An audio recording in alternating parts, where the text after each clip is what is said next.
Hello student, welcome to Unique Shikshan Sansthan Sikar. मैं गोकुल आज आपके लिए इस वीडियो में लेके आया हूँ क्लास 8 विज्ञान विषय का चैप्टर नंबर 4 पदार्थ, जिसमें धातु और अधातु के बारे में हम इसके अंतर्गत पढ़ने वाले हैं। अब इसमें आज की इस वीडियो में हम देखेंगे कि पदार्थ क्या होते हैं और धातु और अधातुओं के भौतिक गुण हैं वो किस प्रकार के होते हैं। सबसे पहले हम देखते हैं पदार्थ के बारे में। पदार्थ या इसको हम बोलते हैं द्रव्य। तो हम क्या लिख सकते हैं कि हमारे चारों तरफ जो भी वस्तुएं हैं, चारों तरफ जितनी भी वस्तुएं हम देखते हैं वो सब क्या है, पदार्थ है। जैसे ये डस्टर, ये क्या है, पदार्थ। ये मार्कर, ये भी क्या है, पदार्थ है। अर्थात हम कह सकते हैं कि जिस वस्तु का द्रव्यमान होता है वो क्या है, पदार्थ है। जो स्थान घेरते हैं, अर्थात हम बोल सकते हैं आयतन होता है, वो क्या है, पदार्थ है। जिनको हम छू सकते हैं, स्पर्श कर सकते हैं, वो क्या है, पदार्थ, इसको हम कह सकते हैं। और जिनका कुछ द्रव्यमान होता है, जैसे 1 किलोग्राम है, 2 किलोग्राम है, ये सब क्या पदार्थ की श्रेणी में आते हैं। जिनका कुछ आकार भी होता है वो क्या कहलाते हैं, पदार्थ कहलाते हैं। अब उसके बाद में पदार्थ हमने पढ़ा। प्राचीन समय में पदार्थ जो है उसकी क्या परिभाषा दी जाती थी। हमारे जो ऋषि मुनि थे वो पदार्थ के बारे में क्या बताते थे, अब उसके बारे में हम देखते हैं। अब प्राचीन समय में पदार्थ को प्रकृति के मूलभूत जो तत्व हैं, पंच तत्व जिसको हम बोलते हैं, उनसे परिभाषित किया जाता है। जैसे जल, अग्नि, पृथ्वी, आकाश, जिसमें आता है जल है, अग्नि है, पृथ्वी, आकाश, ये सब मिलके किसका निर्माण करते हैं, पदार्थ का निर्माण करते हैं। जल जिसके अंतर्गत शामिल है, अग्नि, पृथ्वी, आकाश और भूमि जिसको हम लिख सकते हैं, ये सभी किस श्रेणी के अंतर्गत रखे जाते हैं, पदार्थ के अंतर्गत रखे जाते हैं। ठीक है। अब हमने पढ़ा कि भाई पदार्थ होते क्या हैं, तो पदार्थ को हम किस प्रकार से परिभाषित कर सकते हैं। अब उसके बाद में हम पढ़ेंगे धातु। धातुएं क्या होती है और उनके कौन कौन से भौतिक गुण धर्म होते हैं, तो हम उसको किस प्रकार याद कर सकते हैं। सबसे पहले हम देखेंगे धातुओं के भौतिक गुण धर्म। धातुओं के भौतिक गुण धर्म, धातुओं में कौन कौन से गुण धर्म होते हैं, उससे पहले हम एक सारणी बनाते हैं जिसमें सबसे पहले हम रखते हैं पदार्थ या वस्तुएं, उसका हम कॉलम बना लिया। फिर जैसे दिखावट,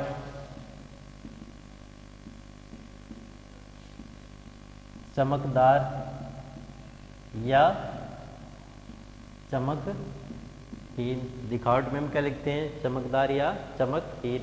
फिर एक गुण इसका देखते हैं कठोरता,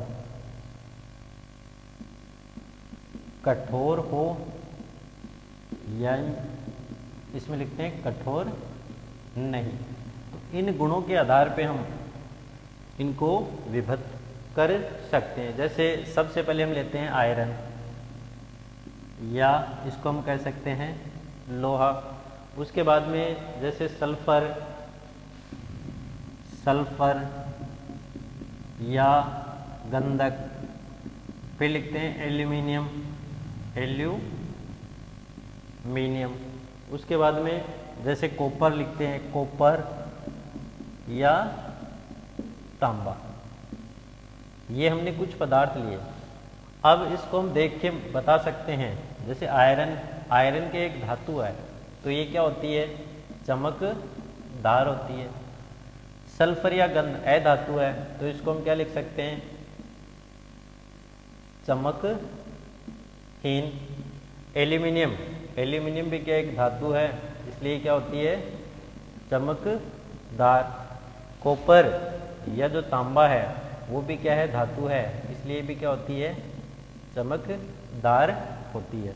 तो इस प्रकार हमने इसको देख के ये पता किया कि इनमें कौन कौन से गुण हो सकते हैं। इसी प्रकार हम देखते हैं कठोरता।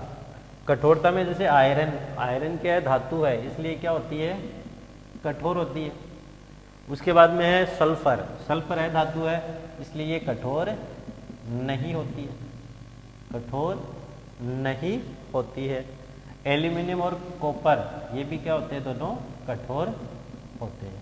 तो ये क्या है, धातु है, तो इसमें हमने दो गुण देखे, दिखावट और कठोरता। तो हम इन गुणों के आधार पे इनको समझ सकते हैं। उसके बाद में जस्ट इसके बाद में अगला हम देखेंगे कि धातुएं जो हैं उनको एक क्रियाकलाप के आधार पे समझ सकते हैं। क्रियाकलाप, इस क्रियाकलाप में हम पढ़ेंगे कि जो धातुएं हैं, जिसमें हमने कुछ धातुओं को अलग किया, जैसे वस्तु या पदार्थ। एक तरफ हमने लिए वस्तु या पदार्थ, दूसरी तरफ हम लेते हैं आकार में परिवर्तन।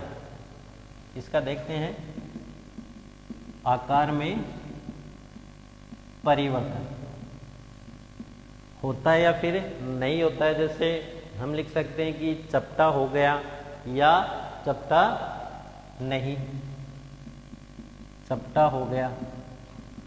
या हम इसमें पढ़ेंगे टुकड़े हो गए। अब कुछ धातुओं को इसके अंतर्गत लिखते हैं या वस्तुओं को इसके अंतर्गत लिख सकते हैं। जैसे लोहे की कील, लोहे की कील, एल्यूमिनियम का तार, लोहे की कील, एल्यूमिनियम का तार, पेंसिल लेड, कोयले का टुकड़ा, पेंसिल लेड, कोयले का टुकड़ा। अब हमने कुछ धातु इसके अंतर्गत लिए हैं। अब जैसे लोहे की कील होती है, आपको पता, जब इस लोहे की कील पर हथौड़े से प्रहार करते हैं तो जैसे हथौड़े से प्रहार करते हैं तो ये क्या हो गया, चपटा हो गया, यानी चपटा हो जाता है। इसी प्रकार जैसे एल्यूमिनियम है, एल्यूमिनियम का कोई तार लेते हैं, उस तार के ऊपर लोहे से प्रहार करते हैं तो ये भी क्या हो जाता है, चपटा हो जाता है। इसी प्रकार हमने पेंसिल लेड ली, तो पेंसिल लेड लेते ही इसके क्या हो जाएंगे, टुकड़े हो जाते हैं। इसका मतलब ये क्या है, भंगूर हो जाते हैं। और कोयले का टुकड़ा, इसको भी हम जब हथौड़े से प्रहार करते हैं तो इसके भी क्या हो जाते हैं, टुकड़े हो जाते हैं। तो इस प्रकार हमने एक धातुओं के एक नए गुण को देखा, धातु और अधातुओं के एक नए गुण को देखा, जिसमें आघात वर्धनीयता के बारे में हम समझ सकते हैं कि वस्तुओं पर जब आघात करते हैं तो उसके क्या हो जाते हैं, टुकड़े होते हैं या फिर वो चपटे हो जाते हैं। इसके आधार पे हम एक नए गुण है उसके बारे में वर्णन कर सकते हैं या उसको लिख सकते हैं। अब उसके बाद में हम अब स्टार्ट करेंगे धातुओं के भौतिक गुणधर्म। धातुओं के भौतिक गुणधर्म, जैसे सबसे पहले हम जो भौतिक गुण है उसके अंतर्गत जो पढ़ने वाले हैं, तो सबसे पहले भौतिक गुणों में पढ़ेंगे कठोरता। कठोरता अब कंबाइंड इसके अंतर्गत पढ़ते चलेंगे। जैसे धातुएं क्या होती है, सामान्यतः धातुएं सामान्यतः कठोर होती है, जैसे लोहा है, एल्यूमिनियम है, लोहा, एल्यूमिनियम। तो ये क्या होती है, धातुएं सामान्यतः क्या होती है, कठोर होती है। अब उसके साथ उसके कुछ अपवाद भी हैं। तो मैंने लिखा सामान्यतः होती है, सभी नहीं होती है, कुछ अपवाद है। जैसे मरकरी या पारा, ये कमरे के ताप पर द्रव अवस्था में पाई जाती है। कमरे के ताप पर द्रव अवस्था में पाई जाती है। ये धातु है, लेकिन फिर भी क्या है, द्रव अवस्था में उपस्थित होती है। इसी प्रकार हम और अपवाद यदि पढ़ें तो जैसे सोडियम, पोटेशियम, ये धातुएं हैं, फिर भी ये क्या होती है, नरम होती है। अतः इन्हें चाकू की सहायता से आसानी से काट सकते हैं। ये भी क्या धातुएं हैं, लेकिन नरम और मुलायम होती है, इसलिए इन्हें चाकू की सहायता से आसानी से काटा जा सकता है। अब उसके बाद में दूसरा इसका जो गुण हम देखते हैं वो होता है धात्विक चमकता। सेकंड इसका गुण देखते हैं धात्विक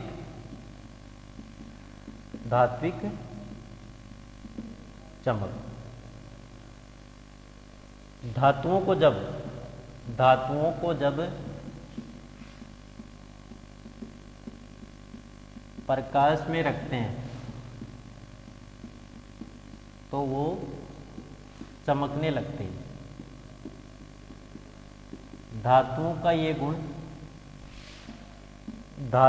यह गुण धात्विक चमक कहलाती है। यानी धातुएं सामान्यतः क्या होती है, चमकदार होती है, चमकती रहती है। ये हमने इसका दूसरा गुण पढ़ा कठोरता, और दूसरा पढ़ा हमने धात्विक चमक। तीसरा जो इसका गुण हम पढ़ते हैं वो है तन्यता। अगला जो गुण है तीसरा, उसका नाम है तन्यता।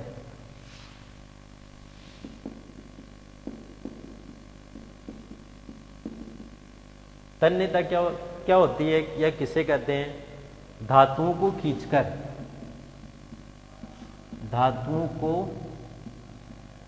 खींचकर लंबे तार बनाए जा सकते हैं।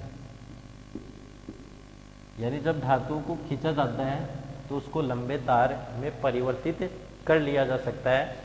जैसे उदाहरण के रूप में देखते हैं, जैसे सोना, Au इसका प्रतीक होता है। सोना जो होता है, अब ये जो सोना होता है सर्वाधिक तन्य धातु है, सर्वाधिक तन्य धातु है। एक अनुमान के अनुसार 1 ग्राम सोने से, 1 ग्राम जो सोना होता है उससे 2 किलोमीटर तक लंबे तार बनाए जा सकते हैं। 1 ग्राम सोना होता है, उससे 2 किलोमीटर तक लंबा तार बनाया जा सकता है। इसका मतलब सर्वाधिक जो तन्य धातु होती है वो क्या है, सोना सर्वाधिक तन्य धातुओं का एक प्रमुख उदाहरण होता है। अगला पॉइंट जो इसके अंतर्गत हम पढ़ने वाले हैं उस पॉइंट का नाम है आघात वर्धनीयता। आघात वर्धनीयता। आघात, देखो नाम से प्रतीत हो रहा है आघात का मतलब हथौड़े से प्रहार करना, और वर्धनीयता का मतलब क्या होता है, फैलना। जब जब धातुओं पर हथौड़े से प्रहार करते हैं तो धातुएं क्या होती है, फैल जाती है। तो ये जो धातुओं का गुण कहलाता है वो कौन सा गुण कहलाता है, आघात वर्धनीयता। यानी धातुओं को जब किसी भारी वस्तु जैसे हथौड़े से प्रहार करते हैं तो ये धातुएं क्या होती है, फैल जाती है। और धातुओं का ये गुण कौन सा गुण कहलाता है, आघात वर्धनीयता कहलाता है। जैसे सोना और चांदी, सोना व चांदी, सिल्वर Ag, Au व Ag, जिनके प्रतीक होता है। तो सर्वाधिक जो आघात वर्धनीयता गुण है इसमें देखने को मिलता है। यानी इसको पीट कर पतली चादर है उसका निर्माण आसानी से किया जा सकता है। तो सर्वाधिक आघात वर्धनीयता का गुण किस में पाया जाता है, सोना व चांदी में सर्वाधिक आघात वर्धनीयता का गुण पाया जाता है। उसके बाद में अगला जो गुण है वो हम देखते हैं, जैसे चालकता। अगला जो गुण है वो है चालकता। धातुएं सामान्यतः ऊष्मा व विद्युत की क्या होती है, ऊष्मा व विद्युत की चालक होती है। धातुएं सामान्यतः ऊष्मा और विद्युत की क्या होती है, चालक होती है। अब जैसे ही हम लेते हैं सर्वाधिक जो चालक धातु है, सर्वाधिक विद्युत की चालक धातु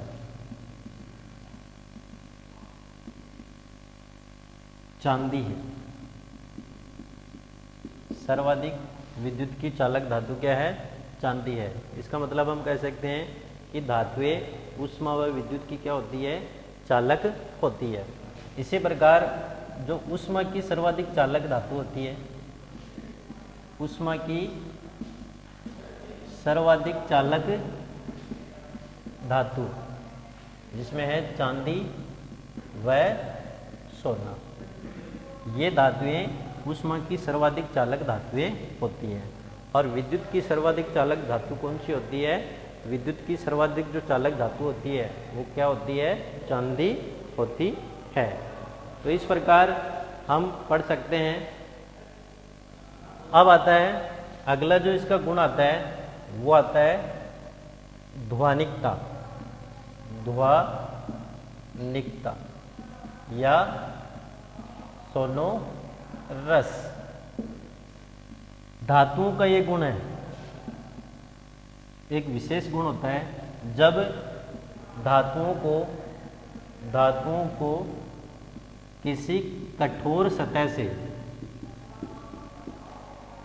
टकराते हैं, जब धातुओं को किसी कठोर सतह से टकराते हैं तो वो ध्वनि उत्पन्न करने लगती है, ध्वनि उत्पन्न करने लगती है। और धातुओं का ये गुण, धातुओं का यह गुण क्या कहलाता है, ध्वनिकता कहलाता है। धातुओं का यह गुण क्या कहलाता है, ध्वनिकता कहलाता है। तो इस प्रकार हमने धातुओं के कुछ गुण देखे, जिसमें चालकता देखा, कठोरता देखा, तन्यता देखा, ध्वनिकता देखा, और उसकी जो धातुएं चमकदार होती है या चमकहीन होती है वो गुण देखा। इस प्रकार हम धातुओं के गुण पढ़ सकते हैं। और लास्ट में जो अंत में धातुओं का एक प्रमुख गुण होता है वो होता है गलनांक। अगला जो धातुओं का गुण आता है वो आता है गलनांक। गलनांक का मतलब क्या होता है, ठोस का द्रव में बदलना, ठोस का द्रव में बदलना क्या कहलाता है, गलनांक कहलाता है। यानी वह ताप जिस पर कोई ठोस पदार्थ, वह ताप जिस पर कोई ठोस पदार्थ द्रव में बदलने लगता है, उस ताप को, उस पदार्थ का क्या बोलते हैं, गलनांक कहते हैं। तो धातुओं के जो गलनांक होते हैं वो क्या होते हैं, सामान्यतः उच्च होते हैं। धातुओं के गलनांक क्या होते हैं? सामान्यतः उच्च होते हैं। तो इस गुण में हम देख सकते हैं कि धातुओं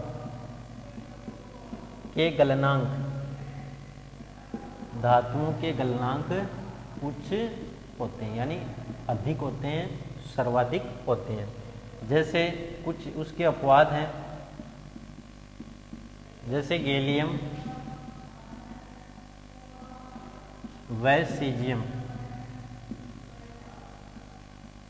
गैलियम व सीजियम, Ga व Cs, ये इनके प्रतीक होते हैं। गैलियम व सीजियम के गलनांक निम्न होते हैं, ये अपवाद के रूप में इनको रखते हैं। क्यों? क्योंकि जब इनको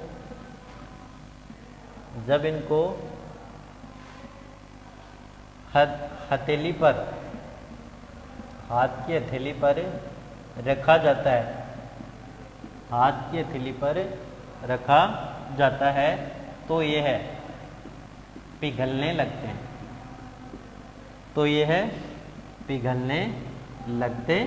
हैं। तो ये इनके अपवाद हैं। लेकिन जो सामान्यतः धातुएं होती हैं उनके गलनांक क्या होते हैं? उच्च होते हैं, सर्वाधिक होते हैं। तो इस प्रकार हमने धातुओं के गुण पढ़े। अब सेम जस्ट उसके विपरीत क्या होते हैं? अधातुओं के गुणधर्म होते हैं। अब अगला हमारा जो पॉइंट है वो आता है अधातुओं के भौतिक गुण धर्म।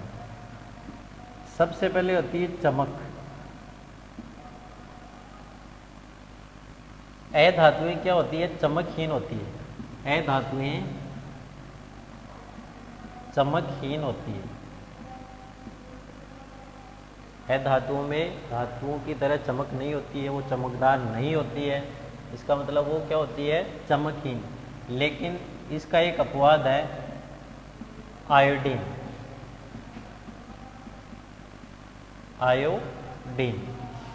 आयोडीन क्या है? एक अधातु है और अधातु होते ही वो क्या होती है? चमकदार होती है। तो आयोडीन अधातु होते हुए भी क्या होती है? चमकदार होती है।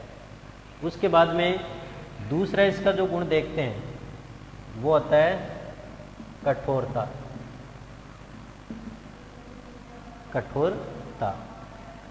अधातुएं सामान्यतः क्या होती है?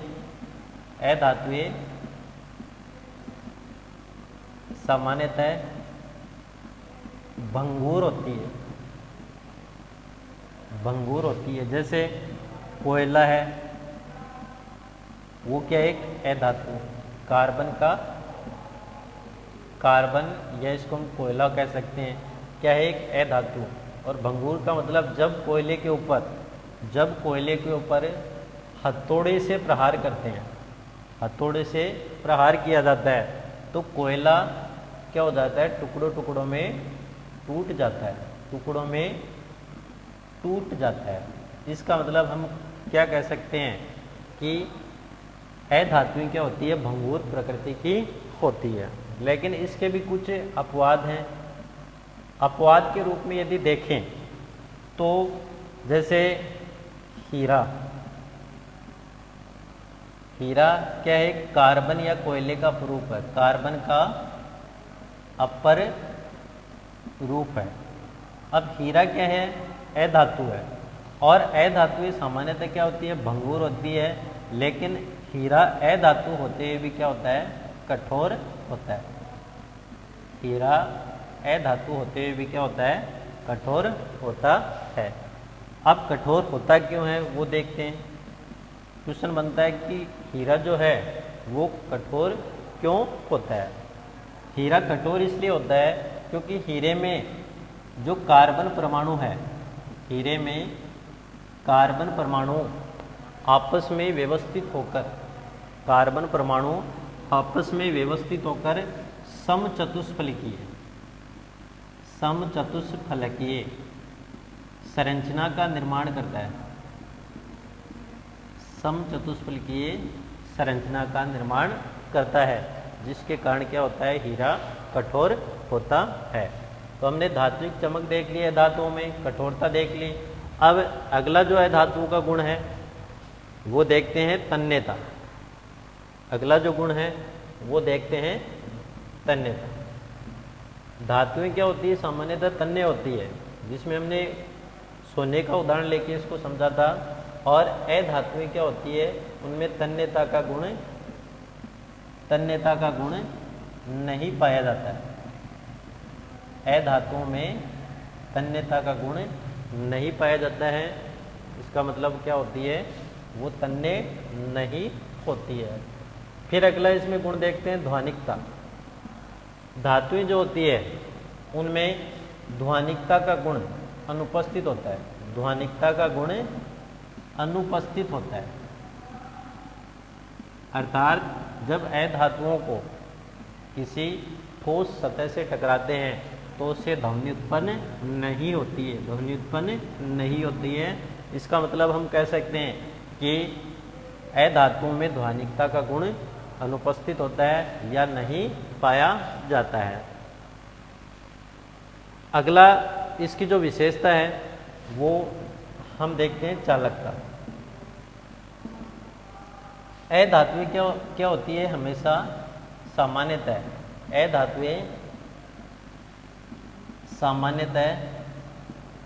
कुचालक होती है, अर्थात इसमें विद्युत धारा का चालन नहीं हो पाता है।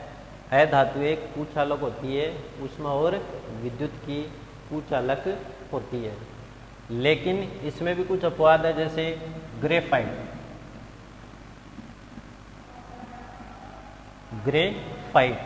ग्रेफाइट क्या होता है, कार्बन का एक अपरूप होता है, कार्बन का अपर रूप होता है।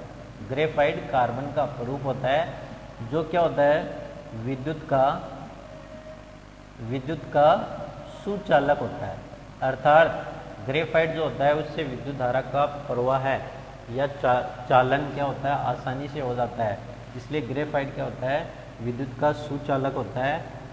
ये क्या है, अधातुओं का एक अपवाद है। तो इस प्रकार हमने इस वीडियो के अंदर पढ़ा पदार्थ क्या होते हैं, और पदार्थ के बाद में हमने देखा धातुओं के गुणधर्म और अधातुओं के गुणधर्म। उसमें हमने पढ़ा कि धातुएं और अधातुओं में सबसे पहले हमने पढ़ा कठोरता, फिर चालकता, फिर ध्वनिकता, उसके बाद में आघात वर्धनीयता। ये हमने धातुओं के गुणधर्म पढ़े, और उसके आधार पे हम धातुओं और अधातु हैं उनमें अंतर कर सकते हैं। और उसके साथ हमने इनके कुछ अपवाद हैं उनके बारे में भी पढ़ा कि कौन कौन से अपवाद हैं जिनमें ये गुण अनुपस्थित होते हैं। और आगे हम अगला जो वीडियो होगा हमारा उसके अंदर पढ़ेंगे धातुओं और अधातुओं के रासायनिक गुणधर्म। अगले वीडियो में हम पढ़ेंगे धातुओं और अधातुओं के रासायनिक गुणधर्म।